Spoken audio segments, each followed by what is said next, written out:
Šajā programmā mēs izstrādājam interjera dizaina projektus. Pirmajos kursos mēs darbojamies vairāk ar rokām un veidojam maketus. Vecākajos kursos mēs jau strādājam ar dažādām datorprogrammām, kā piemēram Arhikats, Ilustrators, Photoshops un tā tālāk. Mēs apgūstam dažādus materiālus, izgatavojam gaismas objektus, restaurējam krēslus. Šajā skolā es ļoti novērtēju to profesionalitātes līmeni pedagoģu vidū un arī kolēģu vidū.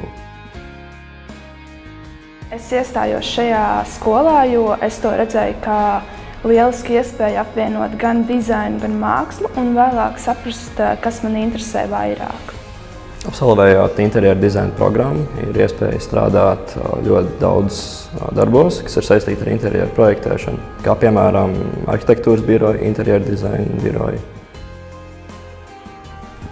Pēc šīs nodaļas pabeigšanas plānoju iet uz Mākslas akadēmiju, uz glaznotājiem.